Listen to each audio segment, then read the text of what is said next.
Good evening, I'm Suzanne Fransky, and it is both a pleasure and an honor to share with you this evening a very wonderful tribute for our very own Dr. Michaela Scott.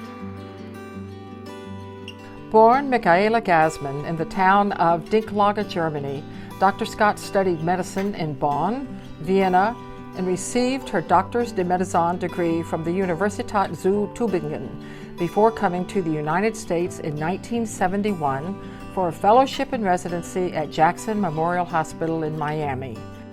Dr. Scott founded her practice in 1975, where she became the first residency-trained oncologist-hematologist serving patients from Melbourne to North Palm Beach. It was a pivotal year for this new oncologist and for all who were working in the fight against cancer. I was the chief of staff and had the pleasure of interviewing her for the staff at Indian River Memorial Hospital. Michaela was the first university-educated oncologist at Indian River Memorial Hospital. She was also the first female to be on the staff of Indian River Memorial Hospital. Her knowledge was beyond reproach, insurmountable. The same year, Dr. Scott was approached by Jack Taylor with the American Cancer Society. Jack was hopeful that our new doctor, especially given her outstanding education and talents, would join with the effort to form an Indian River County unit. She rose to the occasion and was among the first to lead the way for Vero Beach.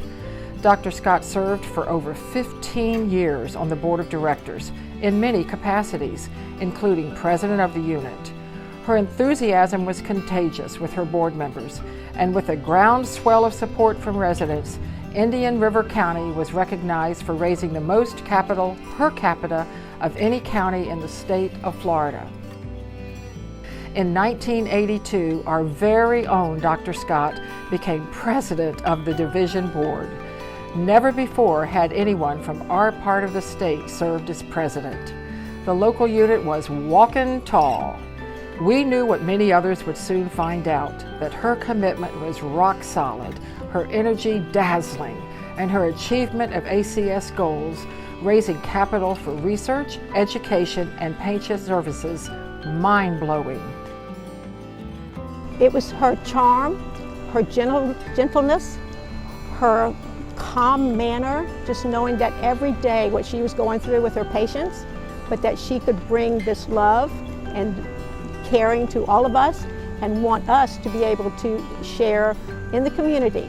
So we got very involved as a board. Her board of directors was so powerful at the time, and we did wonderful things. I have had the pleasure of working with many volunteers over the years, but none more dedicated, enthusiastic, committed, and most importantly, caring than you. You, Michaela, are a great scientist, but when it comes to the art of medicine, you are a grand master. Many times, patient has said she always touched the patient, whether they were in the chair, but always she put them on the exam table and always listened to their heart, listened to everything. At the end, always held their hands. And patients said many times to her and to me after she left the room that they hadn't been touched by a physician during all this process getting to her exam appointment, and they knew they were in safe hands. Dr. Scott was attacking cancer from every angle. With the American Cancer Society, her focus was on the new research possibilities. In 1990-91, she became president of the Florida Society of Clinical Oncology. She also served on the board of the Southern Association for Oncology, taking leadership as president in 1998-99. Dr. Scott's role as a doctor put her in a clinical setting, but when a patient walked in her exam room, the experience was far from clinical. He's really one of my remarkable, wonderful stories. You know, he was about 16 and a half, 16, and he had widespread testicular cancer.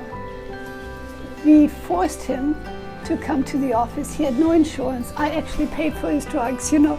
So, but he was a surfer, so he was totally irresponsible. He didn't have family support. I never met his parents. So to get his 4 cycles of chemotherapy through, I had to call the police department to go to the inlet to get him out of the water where he was surfing, to bring him to the office. 20 some years later, or maybe even 30 years later, I'm making rounds in the hospital and somebody calls me Dr. Scott, and so there's a woman there and she says, "Are you Dr. Michaela Scott?" I said, "Yeah." He said, "Well, my husband is this irresponsible young guy that was the surfer, that we now have a daughter and we called her Michaela after you." There are so many more compelling stories, so many more thoughts and visions of her excellent care, always with compassion and protection for her patients. We thank you, Dr. Scott, for who you are, for what you have done, and for the legacy you leave in each and every one of us. We ask for God's blessings over you and your life. Well, it was really my wonderful pleasure to be in this country and in this community, and I feel blessed to be able to have taken care of so many wonderful patients and their families. So if I have been a blessing to them, it was God's way of doing it,